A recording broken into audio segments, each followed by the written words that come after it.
কলিযুগের ভগবান গৌর হরি গোমা এমন দয়াল, কলিযুগের ভগবান এতটা দয়াল, তিনি দয়াল যদি না হতেন, যে কিনা ভগবান, যে কিনা সরৈশ্বর্যপূর্ণ ভগবান, তার কিসের এত অভাব ছিল বাবা, যে তিনি ভক্তরূপে ভক্ত মাঝে নেমে ভক্তের চরণ ধুলিতে ধুলায় গড়াগড়ি দিয়ে কাঁদবে। এই জগতে আমাদের মতো সাধারণ যে ধন ঐশ্বর্য যদি একবারে পেয়ে যায়, একটা যদি ভালো জায়গায় পৌঁছে যায়, দেখবেন পুরনো দিনগুলো ভুলে যায়, সে খারাপ দিকে আর যেতে চায় না, একটু খারাপ কিছু সইতে পারে না। কিন্তু যে মহাপ্রভু গোলকের সুখ ঐশ্বর্য কি নেই সেখানে, তিনি সরৈশ্বর্যপূর্ণ ভগবান হয়ে ভক্তের চরণ ধুলিতে ধুলায় গড়াগড়ি দিয়ে হরি বল বলে কেঁদেছে। বলে আমাদের কলিযুগের ভগবান গৌরাঙ্গ মহাপ্রভু কতটা কৃপাময়, করুণাময়, দয়াময়, এই কলিযুগের ভগবানের মতো আর কেউ হবে না গো। তাই তো ভক্ত বলছে, প্রভু তুমি গাও কৃষ্ণ নাম, আমরা গাইব তোমার নাম। ভক্ত কোথায় চলেছ তোমরা? প্রভু ফিরে যেতে হবে সংসারে। শোনো ভক্ত, সংসারের জীব তো সংসারে ফিরে যেতে হবে, কিন্তু ও ভক্ত চলো না গো। শুনেছো তোমরা যে সারেঙ্গ শিষ্য করেছে, যাবে না দর্শনে? ও প্রভু, কে সেই ভাগ্যবান যে সারেঙ্গর শিষ্য হয়েছে? চলো প্রভু চলো। সবাই চলেছে, আর গৌর হরি গিয়ে দেখছে একেবারে এত বড় আশ্রম, ওই আশ্রমটিকে সব ভক্ত ঘিরে দাঁড়িয়ে সেই শিষ্যকে দর্শন করছে। কে সেই ভাগ্যবান ভাগ্যবতী যে সারেঙ্গর শিষ্য হতে পেরেছে? প্রভু গিয়ে বলে, ও সারেঙ্গ, কই গো, কোথায় কোথায় তোমার শিষ্য? ও এই বুঝি তাকে নিয়ে বসে আছো?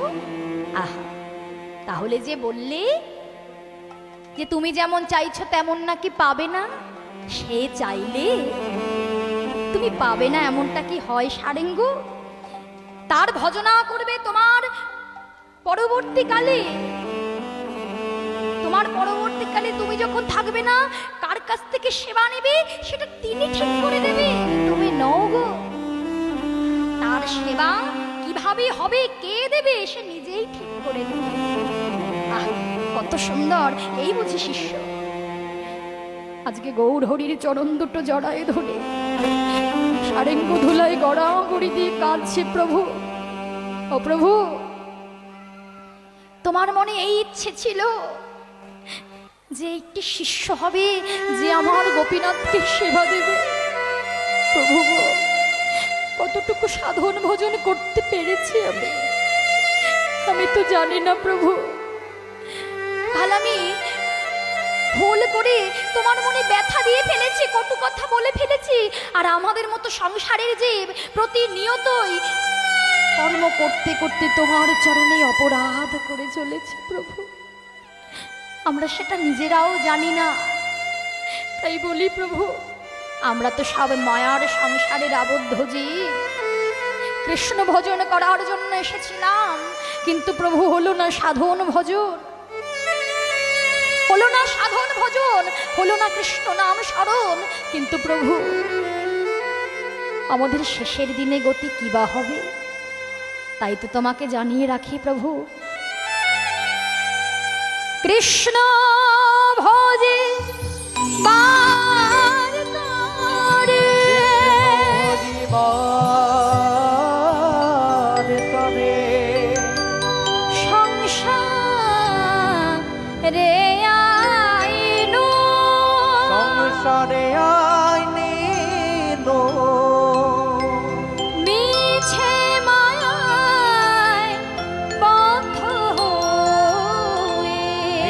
মায়ায় বদ্ধ হয়ে শুধু বৃক্ষ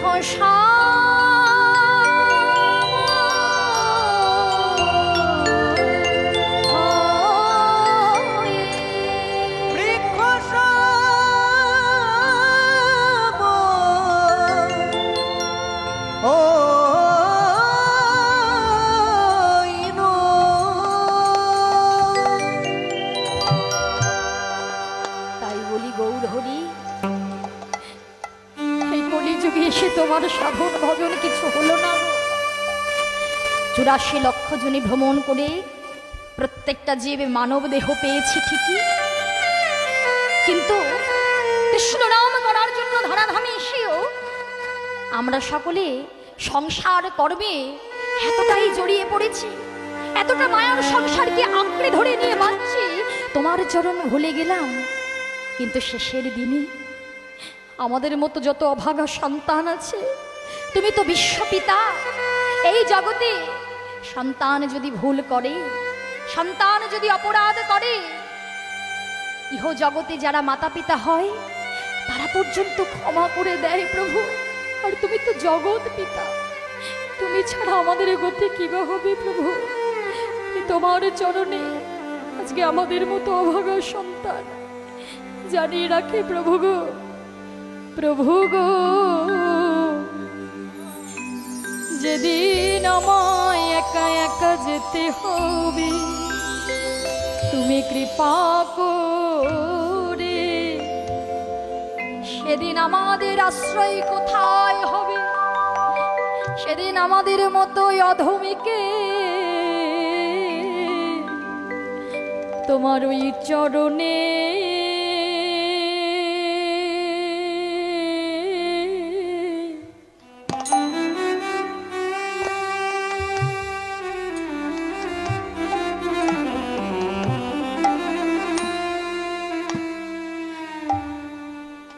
ওই চরণে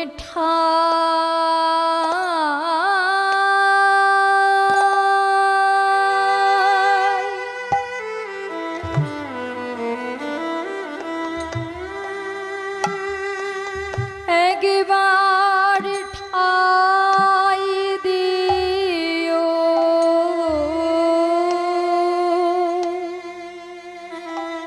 ওহে প্রভু।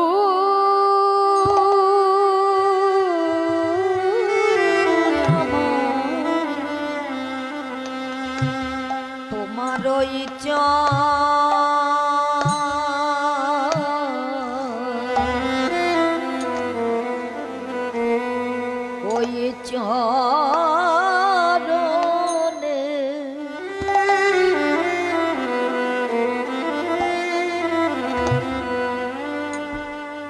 আমায় ঠাই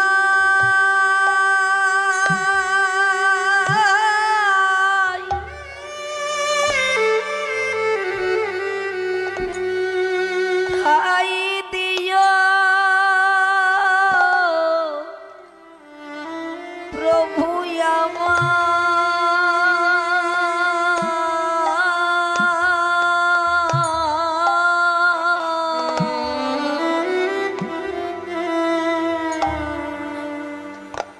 দেখো আমার দয়াল হরি,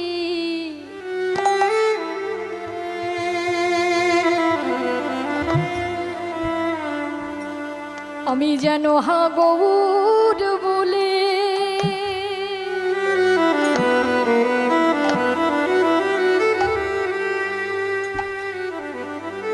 আমি যেন হা গৌর বলে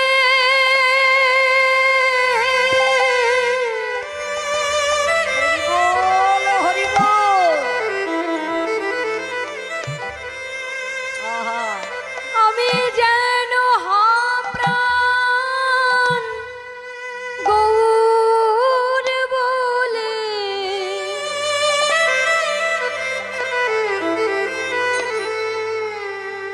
আমি যেন কাঁদিতে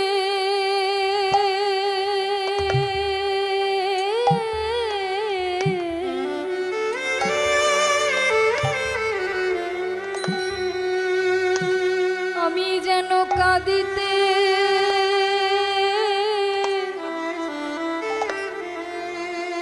পারি।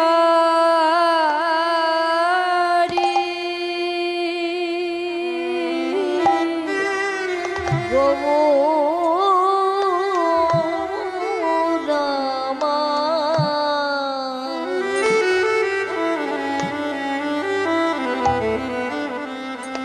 তোমার ওই চরণে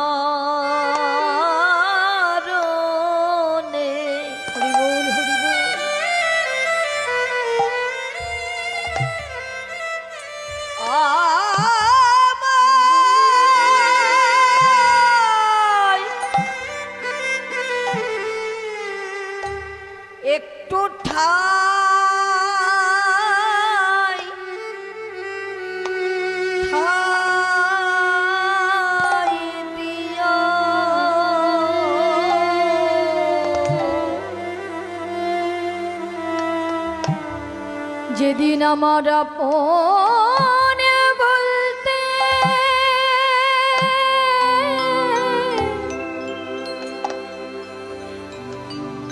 ইহ জগতে আর কেউ রবে না। সেদিন ওই চরণে আমার মতো অধমকে কৃপা করে ঠাই দিও। যেদিন আমার আপন বলিতে আর কেউ রবে না, তোমার ওই চরণে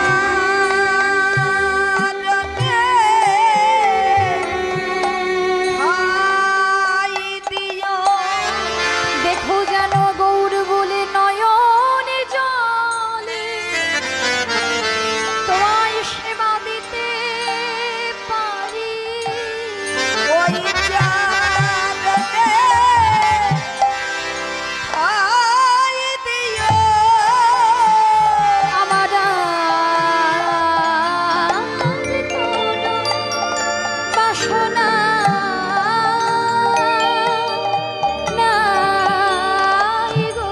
তোমার ওই চরণে আমায় ঠাই দিও। আমার আর কোনো বাসনা নাই গো। চরণে ঠাই দিও। বলে আমি আর দিতে পারি। তোমার চরণ ছাড়াই আমায় কোনো না গো।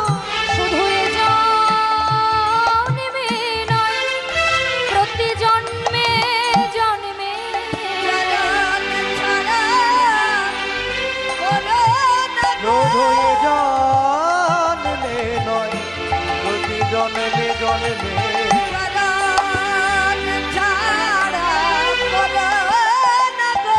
ঠাকুর এইবার মোরে কৃপা করো। চরণ ছাড়া কোনো না গো।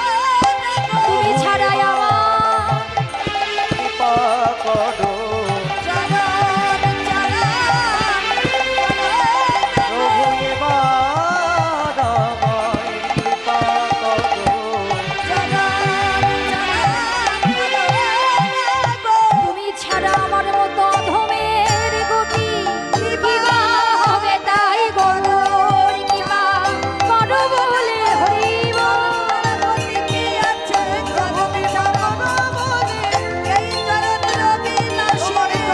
ছাড়া কোনো নয়। তোমার চরণ পাশে আমায় জায়গা দিও। হরিবোল হরিবোল। তাহলে মা গো, এখনো সময় আছে। হেলায় তো যতটা জনম দিন হারিয়ে দেওয়ার তো হারিয়ে দিয়েছি, কেননা যতগুলো দিন চলে গিয়েছে আমরা তো আর চাইলেও ফেরত পাবো না, তাই না? ফিরে পাবো না। তাই যতগুলো দিন আছে, সময় থাকতে সংসার কর্ম করতে করতেও দিনান্তে প্রভুকে মনে করে স্মরণ করতে হবে। দুফোঁটা নয়ন বাড়ি আমার প্রভুর চরণে দিতে হবে, তাই না? কেননা প্রভুকে দেখুন মা, আমরা যে যতটুকুই আমরা দিয়ে থাকি না কেন, এই জগতে এটুকু সবসময় মনে রাখতে হবে, যার যতটুকু আছে ভগবানকে সে ততটুকু দিয়ে সেবা দেয়। হ্যাঁ, তো সে সেবা দিচ্ছে ঠিকই, কিন্তু সে কৃপা করে তাকে দিয়েছে বলে সেটা দিয়েই আমরা তাকে সেবা দিচ্ছি। এটা নয় যে আমি কর্ম করে আজকে একটা জায়গায় পৌঁছালাম, হ্যাঁ, তো সে যদি আমাদের কৃপা না করতো, পথটা না দেখিয়ে দিত, সেই পথে কিন্তু আমরা কেউ যেতে পারতাম না, তাই না? তাই আজকে সে চেয়েছে বলে আজকে আমার এত কিছু, এটুকু সব সময় মাথায় রাখতে হবে। সে কৃপা করেছে তাই আমি পারছি। সে যেদিন চাইবে না সেদিন আর হবে না। এই প্রভুকে দেওয়ার মতো এই পার্থিব জগতের ধন ঐশ্বর্য যা কিছু দিয়ে সেবা দিই না কেন, প্রভু এগুলো চায় না। যদি কোনো ভক্ত দুফোঁটা নয়ন বাড়ি দিতে পারে তাতেই প্রভু সন্তুষ্ট। হরি বল, হরি বল। তাই প্রভুকে দেওয়ার মতো কিছু নাই, প্রভুকে শুধুমাত্র নাম সেবা দিতে হবে। কেননা আমরা সকলে জানি মা, এই কলিযুগে হরি নাম ছাড়া, কৃষ্ণ নাম ছাড়া আমাদের মতো জীবের গতি নাই, তাই তো? কেননা দেখুন, প্রত্যেক দিন আমরা সেবা করছি জীবন ধারণের জন্য, দেহটাকে ভালো রাখবো বলে, শরীরটাকে ভালো রাখবো বলে, কিন্তু দেহ তো ভালো থাকছে, কিন্তু দেহের মূল্য কতদিন? যতদিন আছে তোমার ভেতরে এই প্রাণ ও পাখি, তাই না? এই দেহটার মূল্য কতদিন? যতদিন থাকবে প্রাণ ও পাখি ততদিন থাকবে দেহটার মূল্য। কিন্তু প্রাণ ও পাখি যেদিন উড়ে চলে যাবে, মূল্য থাকবে এই খাঁচাটার? মূল্য থাকবে মা? মূল্য থাকবে না।